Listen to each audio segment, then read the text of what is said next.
ఇదంతా నా వల్లే జరిగింది.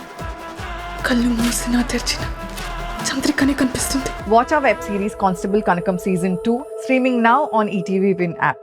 ఇవే జీవన తరంగాలు, ఇవే ఇవే జీవన తరంగాలు, జీవన తరంగాలు. చూడు, ఈ గోల్డ్ అంతా 8 years బ్యాకే నా కోసం తెచ్చిందంట. ఇదంతా నాకు వేసి తను ఎంతగానో మురిసిపోయింది తెలుసా? ఈ నగల్ని చూపించే మా వాళ్ళని అందరి ముందు ఇన్సల్ట్ చేయాలని చూస్తుంది. ఆ విషయం చెప్పలేని అసక్తురాలిగా నేనున్నాను. అటు మా అమ్మ వాళ్ళ బాధను చూడలేకపోతున్నాను, ఇటు బాధ పెట్టొద్దని మీ అత్తయ్య గారికి చెప్పలేక నలిగిపోతున్నాను.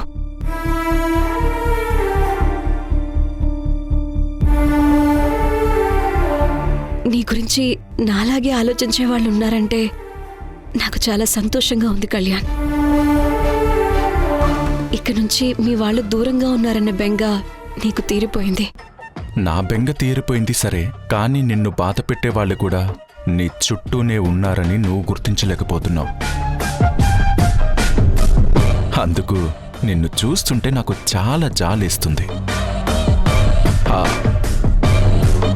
దేవిక, ఆ బెంగ మళ్ళీ రిపీట్ అవ్వకూడదు అంటే నువ్వు ఒక విషయానికి ఓకే చెప్పాల్సింది. ఏంటది? కోర్స్ నేను అడిగితే నువ్వు కాదని అనవని నాకు తెలుసు. కానీ ఫార్మాలిటీ కోసం అడుగుతున్నాను. మా అత్తయ్యని ఇక్కడే మనతో పాటే ఉండనిద్దామా?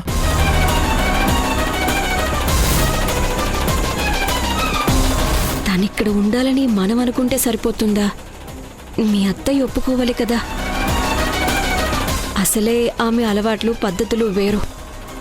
తనిక్కడికి వచ్చిన దగ్గర నుంచి ఎంతగా ఇబ్బంది పడుతుందో చూస్తున్నారు కదా.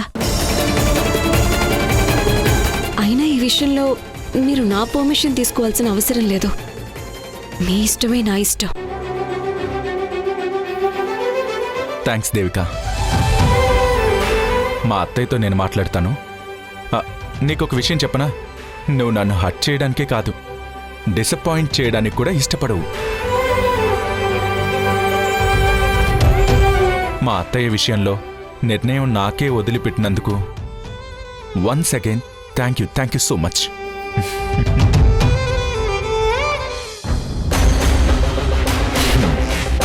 నిన్ను చూస్తుంటే జాలేస్తుంది దేవిక.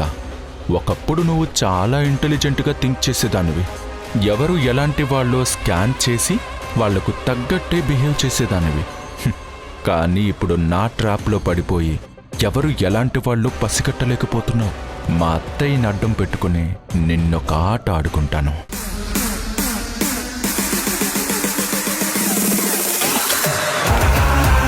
దేవిక పద.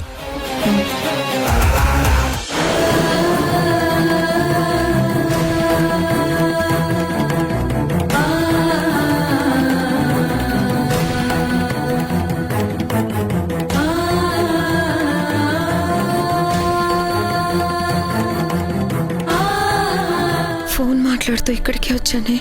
ఇక్కడే బ్యాగ్ పెట్టి మాట్లాడాను. నేనున్నప్పుడు ఎవరూ రాలేదు. అయినా బాక్స్ మిస్ అయింది. మరి బాక్స్ ఏమైనట్టు? నాకు తెలియకుండా ఎవరైనా బాక్స్ తీసుంటారా?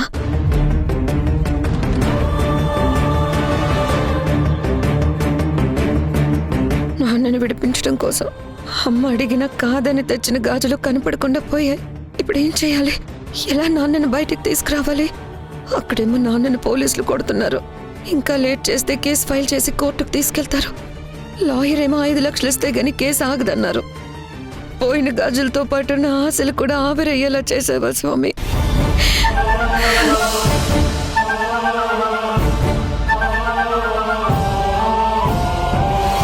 ఫోన్ మాట్లాడుతున్న హడావిడిలో బాక్స్ ఇంట్లోనే మర్చిపోయానేమో.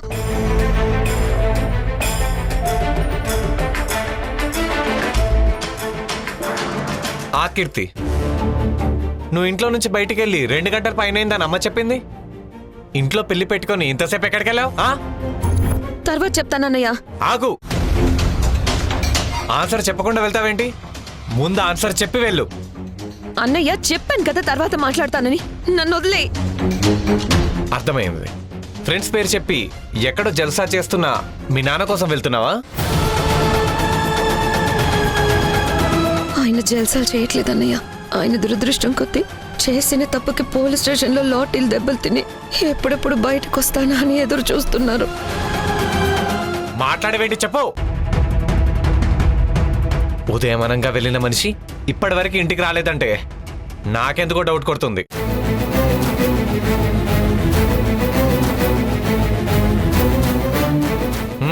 కన్ఫర్మ్ నువ్వు సైలెంట్ గా ఉన్నావంటేనే నీ తండ్రి ఏదో కొంపలు కూల్చే పనేదో చేశాడని. ఏం చేశాడో కనీసం ఆ బ్రేకింగ్ న్యూస్ అయినా చెప్పు, విని తరిస్తాం. నాన్న గురించి ఏమీ తెలియకుండా ఏదోదో ఊహించుకొని నీ ఇష్టం వచ్చినట్టు మాట్లాడుకో. ఏంటి మాట్లాడదంటున్నావు? కార్ డెకరేషన్ కోసం ఇచ్చిన డబ్బులతో ఏ చెట్టు కిందో పేకాట ఆడుతూ కూర్చొని ఉంటాడు. అక్కడ బిజీ కాబట్టి ఇంటిని గాలికి వదిలేశాడు. ఆపరా.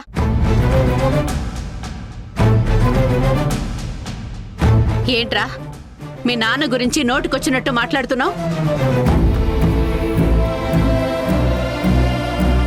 ఇంట్లో బంధువులు ఉన్నారు, వాళ్ల ముందు ఇలా మాట్లాడితే పరువు పోతుందన్న విషయం మర్చిపోయావా? నాన్న ఎక్కడున్నాడని అడుగుతున్నానమ్మా. మనకిష్టమైన వాళ్ళు ఫంక్షన్లో ఉంటే బాగుంటుంది అనుకుంటాం. అలాగే మనకి కష్టం కలిగించే వాళ్ళు లేకుంటే కూడా బాగుంటుందనే కోరుకుంటాం. అలాగే ఆయన ఇంటికి దూరంగా ఉంటేనే ఇంటికి మంచిది. ఇక్కడ ఉంటే లేనిపోని సమస్యలు తెచ్చి అందరి ముందు మనం తల దించుకునేలా చేస్తారు. అలాంటి మనిషి ఎక్కడుంటే ఏంటి చెప్పు? కళ్యాణ్ ఇంటికొచ్చేశాడు. ఇక ఎవరు వచ్చినా రాకున్నా ఈ పెళ్లి ఆగదు. నువ్వు వెళ్ళి పెళ్లి పనులు చూడు, వెళ్ళు. అమ్మా, ఏంటి బ్యాంక్ లాకర్లో నీ గాజుల్ని భద్రంగా దాచాను అని చెప్తున్నావా? నేను కావాలని నీ మనసుని నొప్పించాలని మాట్లాడలేదమ్మా. పరిస్థితుల వల్ల అలా మాట్లాడాల్సి వచ్చింది. నా మనసుని నువ్వు నొప్పించాల్సిన పనిలేదు కీర్తి. ముందు చూపుతో నీకేమీ చేయలేని చేతకాని తల్లిలా ఉన్నాను. అందుకే నాలో నేనే ప్రతి క్షణం కుమిలిపోతూనే ఉంటాను.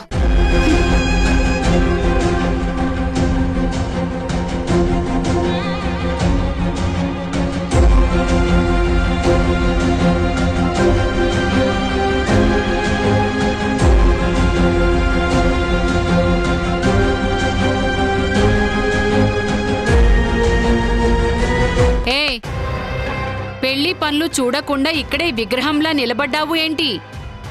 సాయంత్రం లేడీస్ ఆటపాటల ప్రోగ్రాం ఉంది. వెళ్ళి దేవికని కళ్యాణ్ని రెడీ చేసి తీసుకునిరా. జావ్.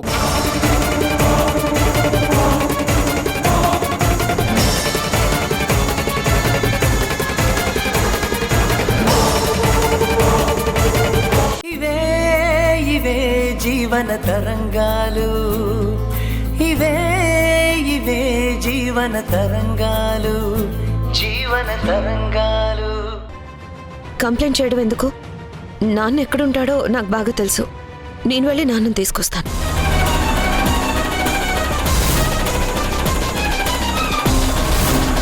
నువ్వు వెళ్ళొద్దమ్మా, నువ్వు ఇక్కడే ఉండు. మీ అన్నయ్య వెళ్ళి తీసుకొస్తాడులే.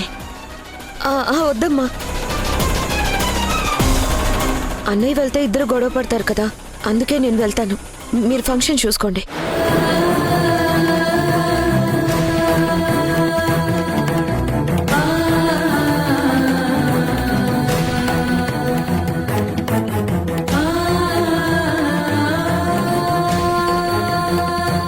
ఆయన ఎక్కడున్నాడో ఏంటో, వస్తే ఏం సమస్య తెస్తాడో ఏంటో.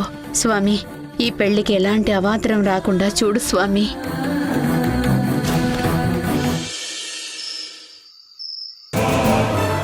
ఆవిడన్నీ లేనిపోని ఫిట్టింగ్లు పెట్టిందేంటి? ఎక్కడున్నాడో తెలియని మనిషి వచ్చి ఎలా దీవిస్తాడు దీపా? ఇప్పుడు బంధువులందరూ మీ నాన్న ఎక్కడున్నాడు, ఇంకా తాయి తందనాలు ఆడుతున్నాడా, ఒంటి మీదకి 60 ఏళ్ళు వచ్చినా బుద్ధి రాకపోవడం ఏంటి అని రకరకాల ప్రశ్నలు వేస్తుంటే మొహం ఎక్కడ పెట్టుకోవాలో తెలియట్లేదు. పొద్దున్న కారు తీసుకెళ్లిన మనిషి ఇప్పటిదాకా కొంపకి రాలేదు. అసలు స్పృహలోనే ఉన్నాడా, లేదంటే కారు అమ్ముకొని ఫుల్గా తాగి ఏ పేకాట క్లబ్లో దూరాడో కూడా తెలీదు. మామయ్య ఇంకా ఏ టైం వరకు ఇంటికి రాలేదంటే ఏదో జరగరానిది జరుగుంటుందని నాకు అనిపిస్తుందండి. నాకు అదే డౌట్గా ఉంది దీప. పోలీస్ కేసు పెట్టి వెతికిద్దామంటే వద్దంటున్నారు. ఇంకేం చేసేది? అలాగే మావయ్యని వెతకకుండా సైలెంట్గా ఉండడం కూడా కరెక్ట్ కాదు కదండి. సరే, డిపార్ట్మెంట్లో నా ఫ్రెండ్ ఉన్నాడు, కాల్ చేసి మ్యాటర్ చెప్తా. వద్దండి, తొందరపడి పోలీసులకు చెప్తే కొత్త సమస్యలు వస్తాయి. ఇప్పటికీ మావయ్య గురించి బయట రకరకాలుగా అనుకుంటున్నారు. ఇప్పుడు పోలీసులు ఇంటికొచ్చి ఎంక్వైరీ చేస్తే ఉన్న కాస్త పరువు కూడా పోతుంది. పోతే పోనీ దీపా, అప్పుడే నా మనిషికి బుద్ధి వస్తుందేమో చూద్దాం. ప్లీజ్ మహేష్, నా మాట వినండి. పోలీసులకి చెప్పడం కాకుండా నువ్వే వెళ్ళి మామయ్య గురించి సెర్చ్ చేయడం బెటర్. ఆయన కోసం సందులు పట్టుకొని కుక్కలా తిరగమంటావా? డామ్ ఇట్, నో వే, అది జరగని పని. నువ్వు రాంగ్ మహేష్. కన్న తండ్రి ఎక్కడున్నాడో తెలియనప్పుడు తను ఏమైపోయాడో ఎక్కడున్నాడో అని వెతక్కుండా సైలెంట్ గా ఉంటే నలుగురు నానా రకాలుగా మాట్లాడుకుంటారు. ఆ ఛాన్స్ వాళ్ళకివ్వడం దేనికి? నా మాట విని వెళ్ళి వెతకండి. ఇదంతా నీ వల్లే జరిగింది. నువ్వు అవిని రెచ్చగొట్టకుండా ఉండుంటే ఆవిడ మా నాన్న టాపిక్ తెచ్చేదే కాదు. అయినా ఆయన కోసం నేను అడ్డమైన ప్లేసులు తిరిగి ఓపిక నాకు లేదు. ఇప్పటికే పెళ్లి పనులు చేసి అలసిపోయాను. ఈ టైంకి మా ఫ్రెండ్స్ వస్తారని చెప్పారు. దగ్గరుండి వాళ్ళకి ఏం కావాలో చూసుకోవాలి. నువ్వు లేని పోని పనులు నెత్తర పెట్టుకోకు. నీకు సంబంధం లేని విషయాలు అసలు తలదూర్చకు.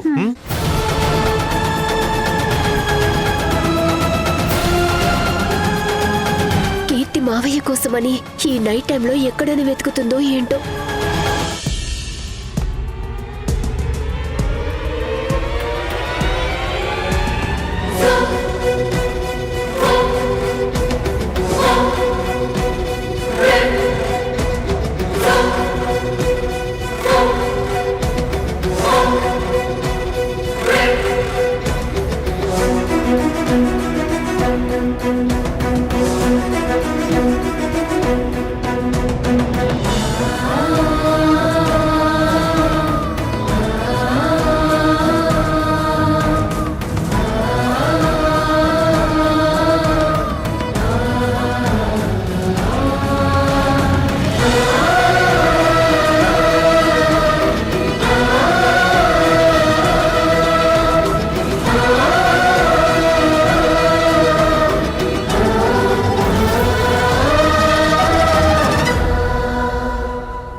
నాన్న, నిన్ను బయటికి తీసుకొచ్చే మార్గం ఎంత వెతికినా కనిపించట్లేదు.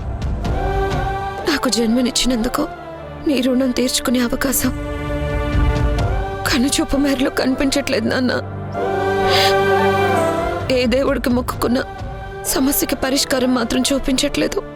ఇప్పుడు నువ్వు వచ్చి పిన్ని వాళ్ళని అక్షింతలేసి ఆశీర్వదించాలని ఆ దేశముఖి గారు కండిషన్ పెట్టారు. నువ్వు జైల్లో ఉన్నావని, 5 లక్షలు కడితే తప్ప బయటికి రాలేవని ఎవరికి చెప్పుకున్నా? ఎవరిని అడిగినా అంత డబ్బు లేదంటున్నారు. ఇంకొకరు డబ్బులున్నా సరే మనల్ని నమ్మట్లేదు. అక్కడ నువ్వేమో నీ బిడ్డొచ్చి విడిపిస్తుందని కోటి ఆశలతో ఎదురు చూస్తూ ఉన్నావు. నేను మాత్రం ఇక్కడ చేతికందన్లాగా ఈ రోడ్డు మీద నిస్సహాయరాలుగా నిలబడున్నాను. ఇంటి దగ్గర అమ్మ, అన్నయ్య వాళ్ళందరూ నువ్వు ఎప్పుడెప్పుడు వస్తావా అని కళ్ళల్లో ఒత్తులేసుకొని మరీ ఎదురు చూస్తున్నారు. కానీ నువ్వు రాలేని పరిస్థితుల్లో ఉన్నావని నిజం చెప్పలేక, గుండెల్లో దాచుకోలేక చచ్చిపోతున్నాను. నా బంగారు గాజుల్ని అమ్మ పిన్నికి పెట్టాలని అడుగుతున్నా సరే ఇవ్వకుండా నిన్ను విడిపించాలని గాజులు తెచ్చాను. కానీ అవి నా కర్మ కొద్దీ ఎక్కడ పడిపోయాయి. ఇప్పుడు నాకంతా శూన్యంగా కనిపిస్తుంది నాన్న.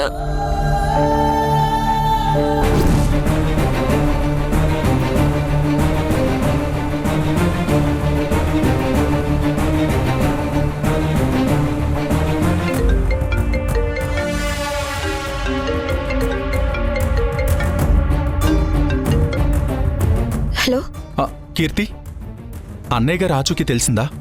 లేదు బాబాయ్, ఇంకా వెతుకుతున్నాను. కానీ నేను ఎలాగైనా తీసుకొస్తాను. ఆల్రెడీ టైం 9 అవుతుంది. ఈ రాత్రిపూట ఒంటరిగా నువ్వు ఒక్కదానివే ఎన్ని చోట్లని తిరుగుతావు? అసలే రోజులు బాగాలేవు. సరే నువ్వెక్కడున్నావో చెప్పు, నేను కూడా వచ్చేస్తాను. ఇద్దరం కలిసి సెర్చ్ చేద్దాం. వద్దు బాబాయ్, మీరు అక్కడే ఫంక్షన్లో ఉండండి. తెల్లవారితే మీ పెళ్ళి. ఇలాంటి టైంలో మీరు రాత్రులు బయట తిరగడం మంచిది కాదు. అలాంటి సెంటిమెంట్స్ నాకేమీ లేవు కీర్తి. ముందు అన్నయ్య గారు ఎక్కడున్నారో తెలియడం మనకి ఇంపార్టెంట్. ఇక్కడ మీ అమ్మగారు, దేవిక, మీ అమ్మమ్మ వాళ్ళందరూ టెన్షన్ పడుతుంటే నేను చూడలేకపోతున్నాను కీర్తి. మీ అన్నయ్యని వెళ్ళమంటే తను ఏదేదో చెప్తున్నాడు. పర్వాలేదు, నేను నీకు తోడుగా వస్తాను. ప్లీజ్ బాబాయ్, అసలే ఈ పెళ్లి మీకు ఎలాంటి ప్రమాదం జరగకుండా ఉండాలని చేస్తున్నదే. ఇలాంటప్పుడు మీరు బయటకొస్తే దేవిక పిన్ని టెన్షన్ పడిపోతుంది. పిన్నిని ఇబ్బంది పెట్టడం నాకు ఇష్టం లేదు. నేను నాన్నని తీసుకొస్తాను. మీరు ఎక్కడికి రావద్దు, ఇంట్లోనే ఉండండి. సరే, జాగ్రత్త.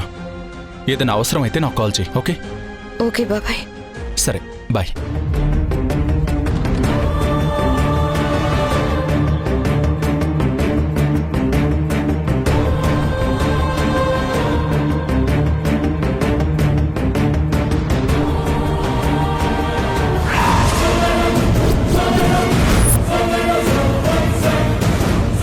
ఇవే ఇవే జీవన తరంగాలు, ఇవే ఇవే జీవన తరంగాలు, జీవన తరంగాలు. ప్లీజ్ ఆదర్శ్, నన్ను అర్థం చేసుకో.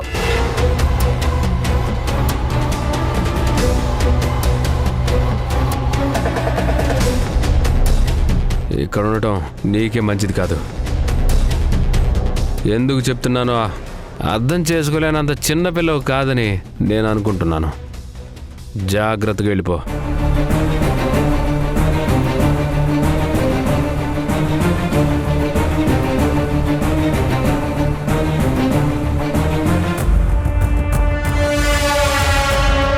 ఆగు.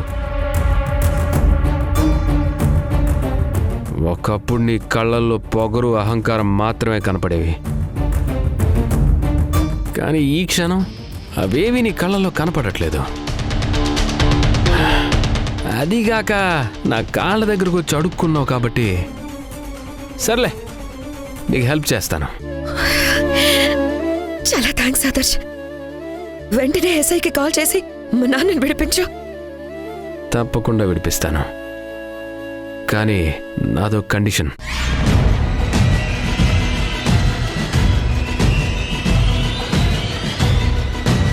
ఏంటది?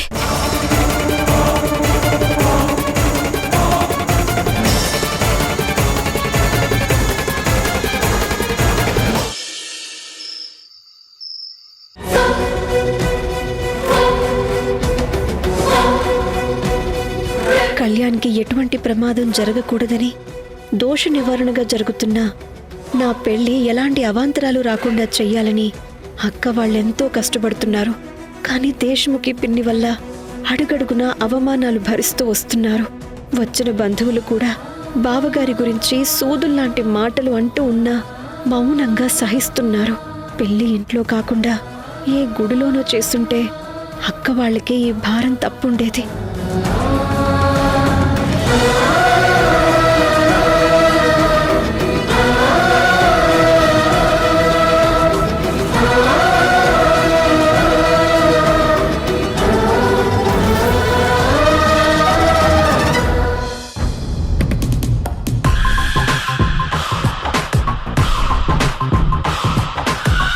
పెదాలపై చిరునవ్వు ఉండాల్సిన టైంలో కళ్ళల్లో బాధ ఉండేలా చేశాను. ఇక ముందు ఆ కళ్ళు కన్నీటి చెరువులవ్వాలని మనస్ఫూర్తిగా కోరుకుంటున్నాను దేవిక.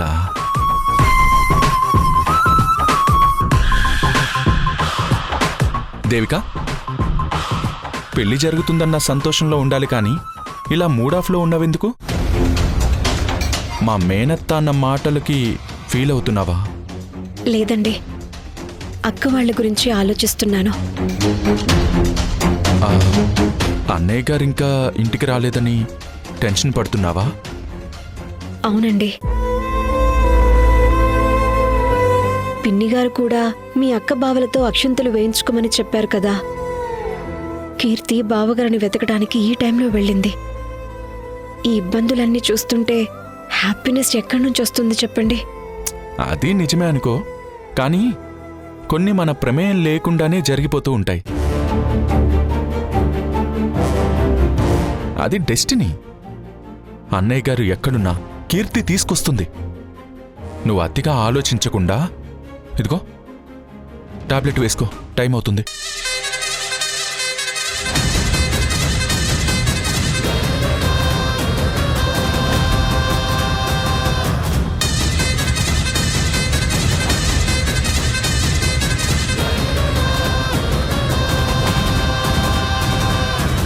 మా మోసి కరెక్ట్ పాయింట్ చూసి కొట్టింది. ఆ రాజశేఖర్ ఎక్కడ తాగి పడిపోయాడో ఎవ్వరికీ తెలీదు. ఆ తాగుబోతు ఎప్పుడింటికి రావాలి, ఎప్పుడు మా మీద అక్షింతలు వేయాలి. ఇంట్లో ఒక్కరికి కూడా పెళ్లి సంతోషం లేకుండా ఒక సస్పెన్స్ మూడ్ ఉండేలా వండర్ఫుల్గా చేసింది.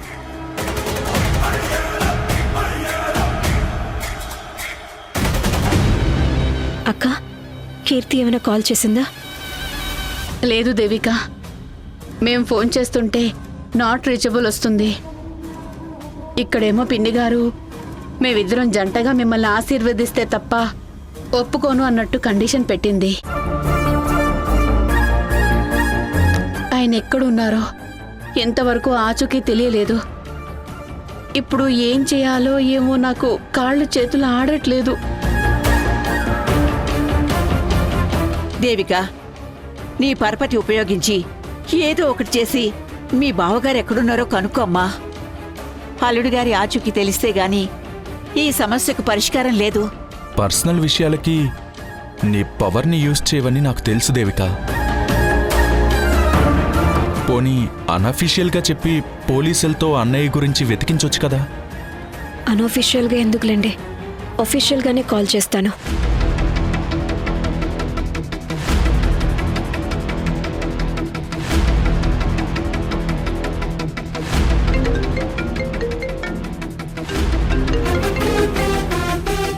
నమస్తే మేడం.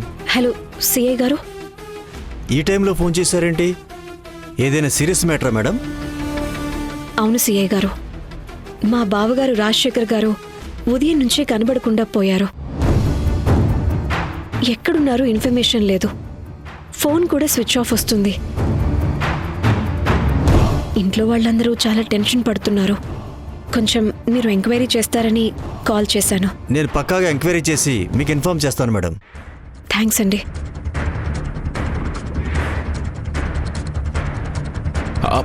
దేవిక, ఒక స్టేషన్ సిఐకి చెప్తే సరిపోదు. ఎందుకంటే వాళ్ళు వాళ్ళ లిమిట్స్ వరకే సెర్చ్ చేస్తారు, వేరే ఏరియాల్లో వెతకరు. ఇంకో స్టేషన్కి కూడా నువ్వు కాల్ చేసి చెప్పడం బెటర్. అప్పుడు అన్నయ్య ఆచూకీ తెలియడానికి ఎక్కువ స్కోప్ ఉంటుంది.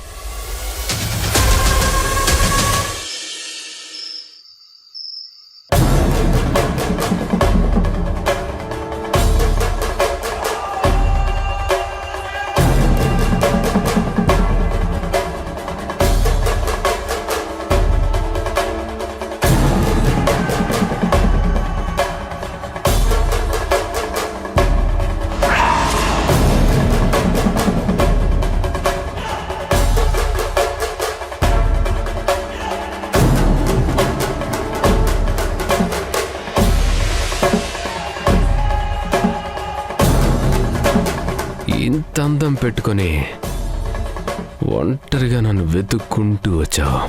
నీలో తెగింపు, మకాన్ని ఎదిరించిన పొగరు చూస్తుంటే నాకు మందు కన్నా ఎక్కువ మజా ఇస్తుంది.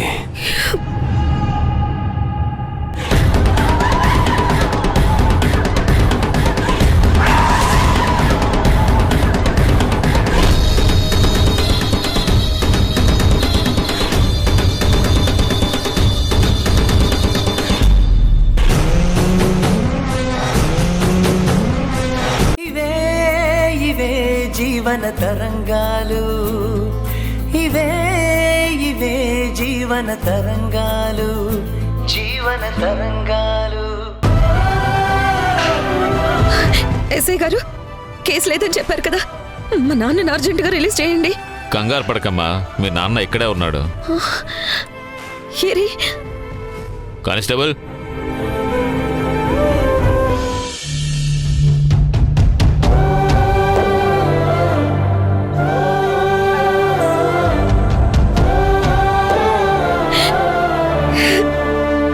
నాన్న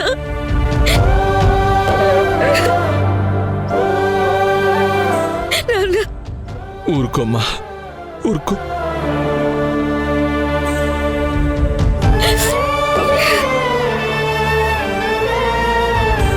నీ దయ వల్ల బయటకు వచ్చాను. నువ్వే లేకపోతే ఏమైపోయేవాణ్ణో తలుచుకుంటేనే భయంగా ఉంది. నిన్ను అలాంటి స్థితిలో చూస్తానని అనుకోలేదు. పద నాన్న, ఇంట్లో అమ్మ వాళ్ళందరూ నీ కోసం ఎదురు చూస్తూ ఉంటారు.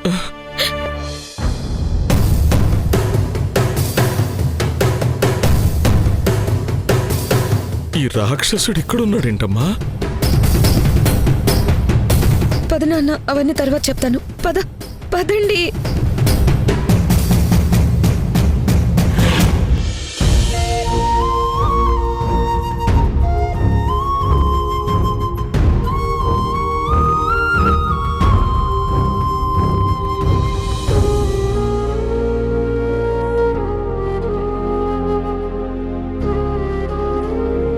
స్వామి, కళ్యాణ్కి పట్టిన దోషం పోవాలని దేవిక వాళ్ళు మళ్ళీ పెళ్లి చేసుకుంటుంటే నా భర్త వల్ల అనుకోని అవాంతరాలు వస్తున్నాయి. ఆయన ఎక్కడున్నాడో, ఏం చేస్తున్నాడో ఇంతవరకు ఆచూకీ లేదు. ఆయన నుంచి ఎలాంటి ఆపద ఈ ఇంటికి రాకుండా చూడు స్వామి.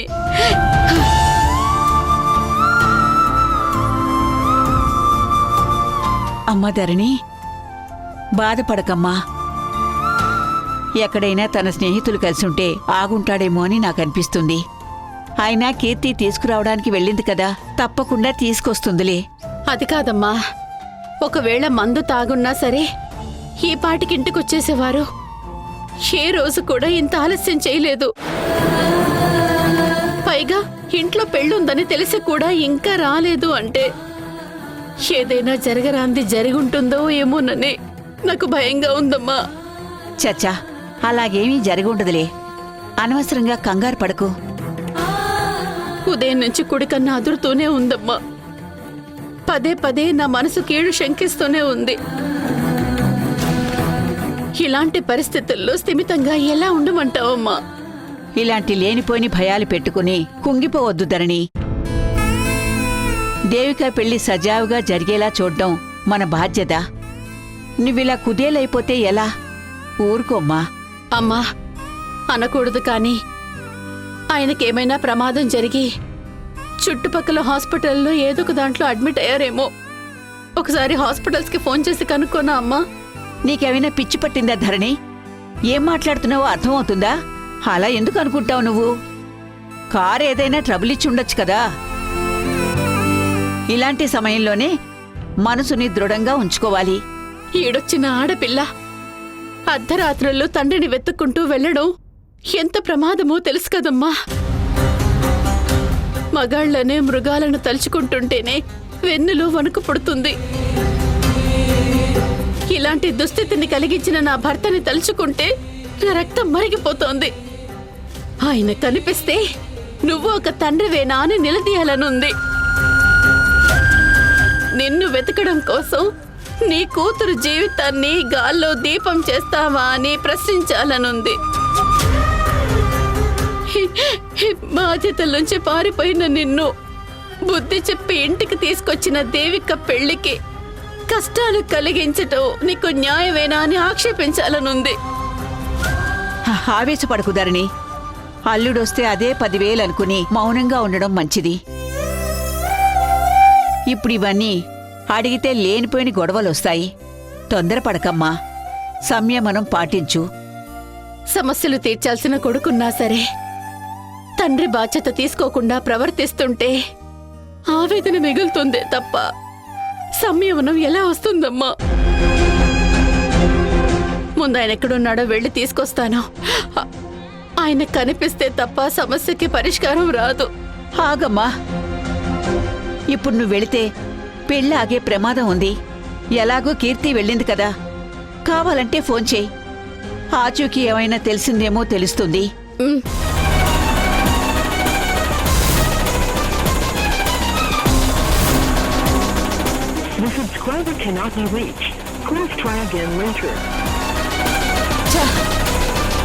ఈ కాలు కలవట్లేదు. వచ్చిన బంధువులు మీ ఆయన ఎక్కడని అడిగితే సమాధానం చెప్పలేక ప్రాణం నలిగిపోతోంది. ఏం చేస్తాం? ఒక పక్కేమో అరిష్టాలు అపశకునాలు అని దేవిక భయపడిపోతుంది. ఇంకో పక్కేమో మీ ఆయన గురించి తెలియలేదు. ఒకవేళ పెళ్లి ఆగిపోతే దేవిక మానసికంగా ఇంకా కృంగిపోతుందన్న భయం నాకింకా పెరిగిపోతుంది. ఏమవుతుందో ఏంటో.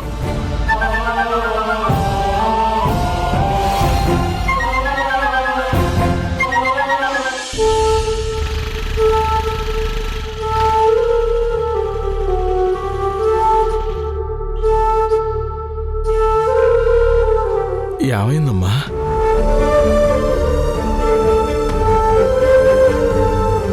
ఏమైందమ్మా?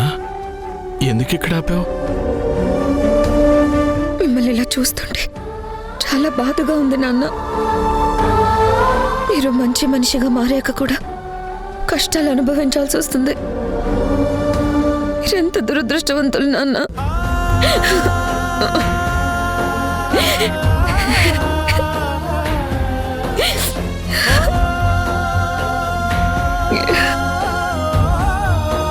బాధపడకమ్మా.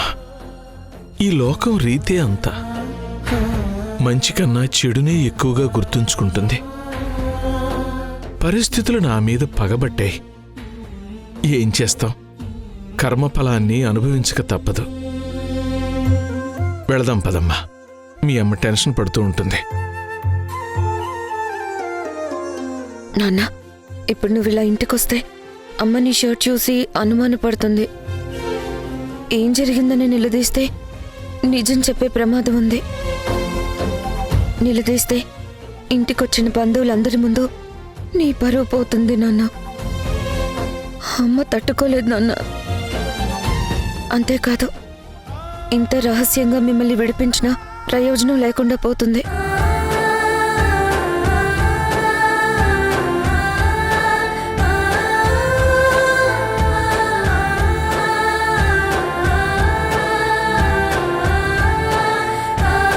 ఏంటమ్మా ఇది? నాన్న, ఈ మరకలు కనిపించకుండా ఇవి వేసుకోండి. అయినా నన్ను ఏ మొహం పెట్టుకుని ఇంట్లోకి రమ్మంటావమ్మా? ఈ పాపిష్టి మొహాన్ని ఇంట్లో వాళ్ళకు చూపించే అవసరం ఏముంది చెప్పు? వాళ్ళకి క్షోభ కలిగించడం తప్ప. అందుకే నా దారిని నేను ఎక్కడికైనా వెళ్ళిపోతానమ్మా. ఇక ఈ జన్మలో నా మొహం చూపించను. వెళ్తానమ్మా. ఆగండి అన్న. ఇవే ఇవే జీవన తరంగాలు, ఇవే ఇవే జీవన తరంగాలు, జీవన తరంగాలు.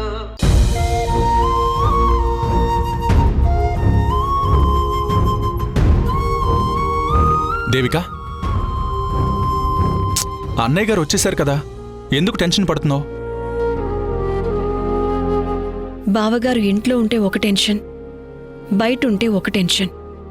ఎప్పుడు ఏం చేస్తారా అని చిన్న టెన్షన్. ఈ ప్రపంచంలో కడుపున పుట్టిన పిల్లలే పేరెంట్స్ మాట వినట్లేదు. అలాంటిది అందరూ మనకు నచ్చినట్టు ఉండాలనుకోవడం ఇబ్బందిగానే ఉంటుంది. అన్నయ్య గారు అంతే. ఆయన చెడ్డవాడిగా మారేందుకు క్షణం పట్టుండదు. కానీ ఇప్పుడు మంచివాడిగా మారడానికి మధ్యలో ఇలాంటి అడ్డంకులు వస్తూనే ఉన్నాయి. తప్పదు, మనం భరించాలి. అంతా సర్దుకుంటుంది. నువ్వు ధైర్యంగా ఉండు. మన పెళ్లిలో ప్రతి మూమెంట్ని మనం ఒక మధుర జ్ఞాపకంగా మిగిల్చుకోవాలి దేవిక. జ్ఞాపకాలే మనకు బాధల్లో కొండంత ధైర్యాన్నిచ్చేవిగా ఉండాలి. Be happy. దేవిక, ఇదేంటి?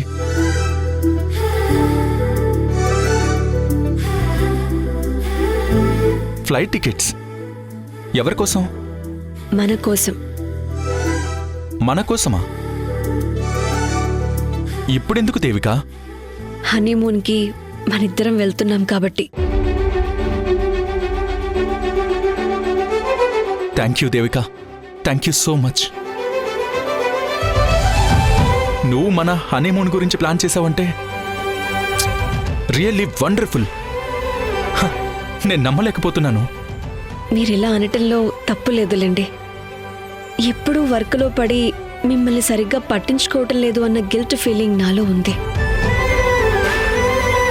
అందుకే ఎలాగైనా సరే మిమ్మల్ని హ్యాపీగా ఉంచాలని నిర్ణయించుకుని 3 days లీవ్ పెట్టి హనీమూన్కి వెళ్దామని ప్లాన్ చేశాను. మీరు హ్యాపీయేనా? పిచ్చి పిచ్చి హ్యాపీగా ఉన్నాను. నువ్వు నా గురించి ఆలోచించి తీసుకున్న మొదటి నిర్ణయం ఎంతో సంతోషాన్నిచ్చింది. కానీ నా కోసం నువ్వు ఎన్ని చేస్తున్నా నేను నీకేది ఇవ్వలేకపోతున్నాను. అదొకటి నన్ను బాగా హర్ట్ చేస్తుంది. మీరు నా భర్త. నా మెడలో మొదటిసారి తాళి కట్టగానే వెనక ముందు ఆలోచించకుండా మీ వెంట వచ్చేశాను. అప్పుడు మీ మీద నాకున్న నమ్మకంతో నేను చేసుకున్న సెలక్షన్ కరెక్ట్గా ఉంటుందని అనుకున్నాను. కానీ కొంతకాలం గడిచాక మనిద్దరి అభిప్రాయాలు వేరువేరని తెలిసాక చాలా బాధపడ్డాను. కానీ ఇప్పుడు మనం వేరు, మన ఆలోచనలు వేరు అన్న ఆలోచన నాకు లేదు. మనమిప్పుడు ఇద్దరం అంటే ఒకటి అని నాకు అనిపిస్తుంది. మీరు ప్రత్యేకంగా నాకు ఏదైనా ఇవ్వాల్సిన అవసరం లేదు.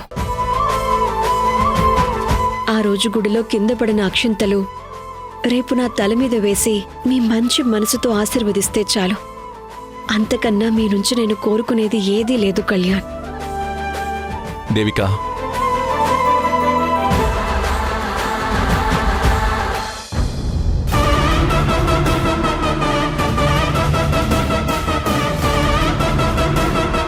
ఇలాంటి భయాలతోనే నువ్వు నాకు మరింత దగ్గరవ్వాలి దేవిక.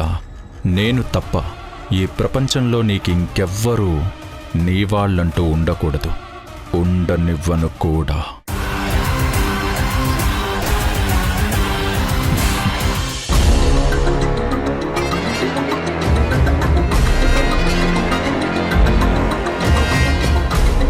ఆ వెధవ ఆదర్శగాడు పక్కా ప్లాన్ వేసి నన్ను జైల్లోనే చంపించాలని ప్లాన్ వేశాడు. కానీ నా తల్లి కీర్తి నానా కష్టాలు పడి నన్ను బయటికి తీసుకొచ్చింది. రేయ్ ఆదర్శ్, నిన్ను వదిలిపెట్టనురా. నీ అంత చూస్తాను, అంతకంత అనుభవించేలా చేస్తాను.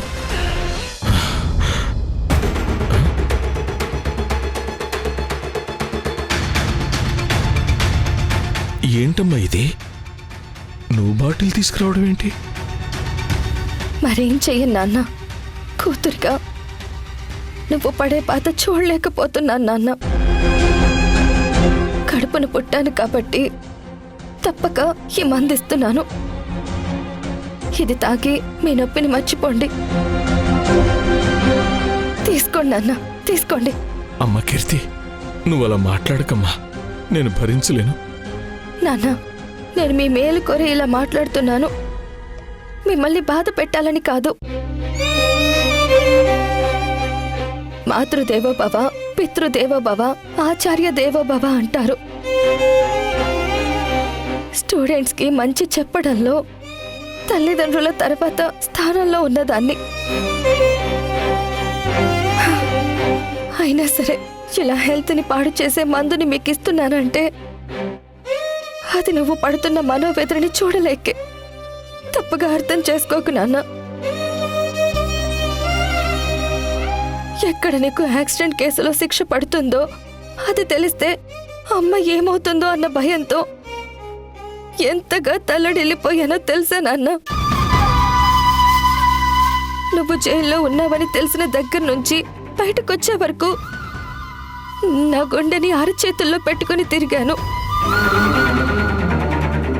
ఇంటి పరువుని కన్న తండ్రిని కాపాడమని ముక్కోటి దేవుళ్ళకి మొక్కుకున్నాను. నా లైఫ్లో ఇలాంటి పరిస్థితి ఒకటి వస్తుందని నేను కల్లో కూడా అనుకోలేదు నాన్న. బిడ్డల కష్టాలు పోగొట్టాల్సిన బాధ్యత కన్నతండ్రి మీద ఉంటుంది. కానీ నువ్వు నా కష్టాల్ని నీవిగా భావించి ఎన్నో కష్టాలకి అవమానాలకి ఎదురొడ్డి మరి నా పరువు కాపాడేవు తల్లి. అమ్మా, నీ రుణం ఈ జన్మలో తీర్చుకోలేను. నువ్వు అనుకున్నట్టు నిన్ను బయటకు తీసుకురావడానికి నేను కష్టం మాత్రమే పడలేదు నాన్న. నిన్ను బెయిల్ మీద తీసుకురావడానికి ఒకరి ముందు నా ఆత్మాభిమానాన్ని కోల్పోయాను. నా సొంత కాళ్ల మీద నేను నిలబడగలనన్న ధైర్యాన్ని నష్టపోయాను. నా అహంకారం మీద గర్వం మీద ఒకరికి దెబ్బ కొట్టే అవకాశాన్ని ఇచ్చాను.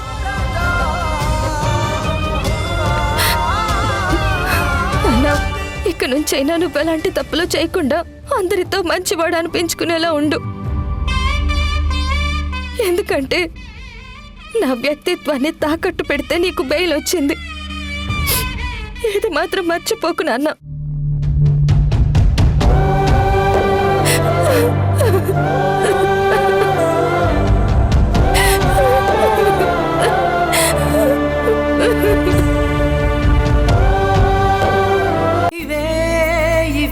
జీవన తరంగాలు ఇవే ఇవే జీవన తరంగాలు జీవన తరంగాలు. అలనాటి రామచంద్రుడి కన్నింత సాటి ఆ పలనాటి బాలచంద్రుడి కన్నా అన్నిట మీటి.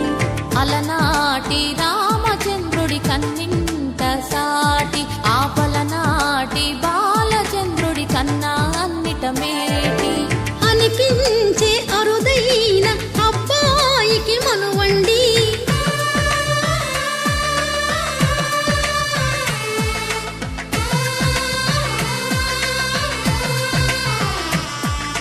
తెలుగింటి పాల సంద్రము కనిపించిన కూన శ్రీహరి ఇంటి దీపమల్లే కనిపించిన జాడ. తెలుగింటి పాల సంద్రము కనిపించిన కూన శ్రీహరి ఇంటి దీపమల్లే కనిపించిన జాడ. అటువంటి అపరంజి అమ్మాయిని కనరండి. ఈ పుత్తడి బొమ్మకి నాదిష్టే తగిలేలా ఉంది. అమ్మా, పెళ్లి కూతుర్ని రెడీ చేయడం అయిపోయిందా? అక్కడ పెళ్లి కొడుకు వెయిట్ చేస్తున్నాడు. లేట్ అయితే అలిగి వెళ్ళిపోతానని గోల చేస్తున్నాడు. ఏం పర్వాలేదు, వెళ్ళిపోమని చెప్పు. అది జరిగే పనేనా పిన్ని? అసలే మీరంటే బాబాయ్కి పంచ ప్రాణాలు. వెయిట్ చేయమంటే ముహూర్తం దాటిపోయినా సరే మీకోసం వెయిట్ చేస్తూనే ఉంటారు పాపం.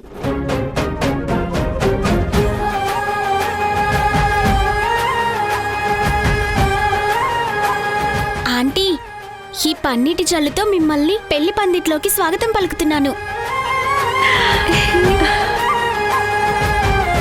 దేవిక, పెళ్లి కార్యక్రమం అయ్యే వరకు ఏమీ తినకూడదు కాబట్టి ఈ పాలు తాగు, కాస్త ఆసరాగా ఉంటుంది.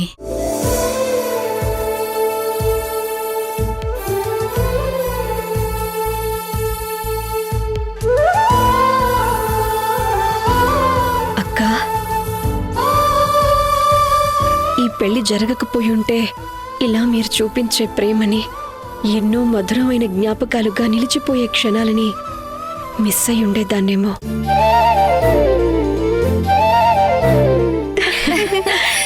ఈ టైంలో మనం ఒక సెల్ఫీ తీసుకుందాం. స్మైల్. ప్రిన్స్ లా ఉన్నావు కళ్యాణ్. నా దిష్టే తగిలేలా ఉంది. నీలాంటి వాడు పతిగా దొరకటం ఆ దేవిక చేసుకున్న అదృష్టం. కూర్చో.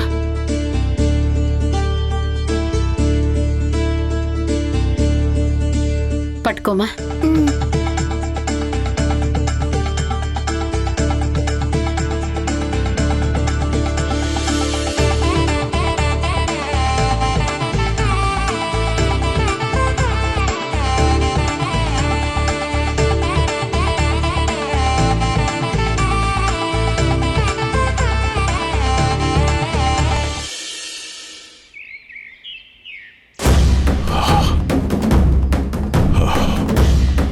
లేట్ అయ్యే కొద్దీ పెళ్లి జరిగిపోతుంది. దేవిక తప్పించుకుంటుంది. నో నో, అలా జరగడానికి వీల్లేదు. జరగడానికి వీల్లేదు.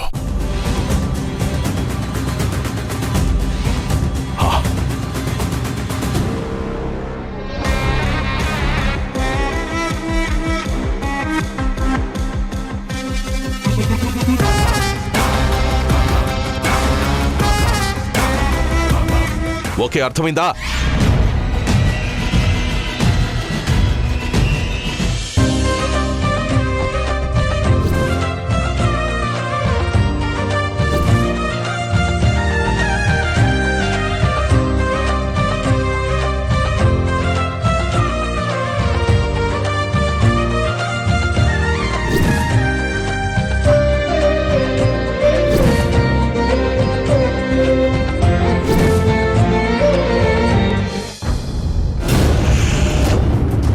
రే, సూట్ కేసు ఎక్కడుందో తొందరగా చూద్దాం. నువ్వు ఇటెళ్ళు, నేను ఇటు చూస్తా. అలాగే. సరేనా? తొందరగా చూడు.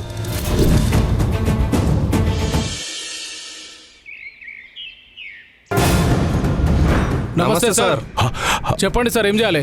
సార్, మర్డర్ చేయాలా మానభంగం చేయాలా సార్? నేను చెప్పింది చెయ్యాలి. అలాగే సార్.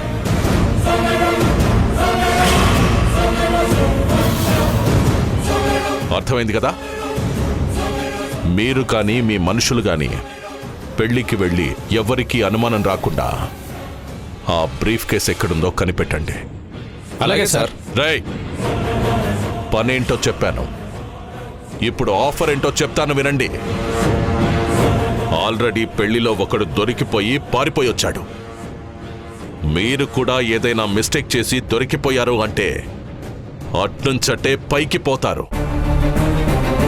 ఏమాత్రం తేడా వచ్చినా నాకు ఫోన్ చేయండి. వెళ్ళండి. సరే సార్. అలాగే సార్.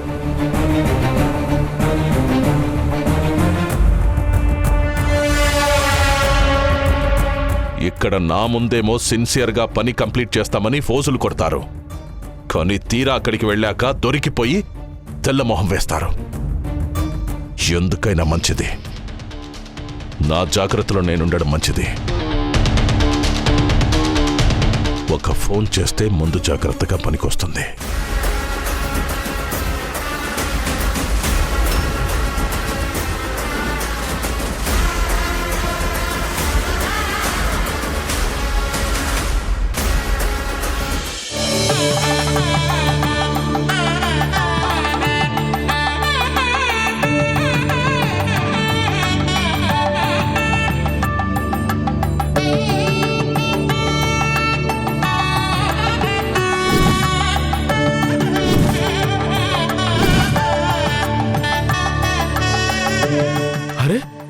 ఊరిళ్ళు దుంపల్దేగా. హనుమంతో సార్, మంటపం డెకరేషన్ చేయరా? చేస్తాం సార్. ఇక్కడే ఉన్నాయి కదా, తీస్తాం సార్. తీసుకెళ్ళండి. రే, తీసుకోరా. అయ్యా అలాగే తీసుకో.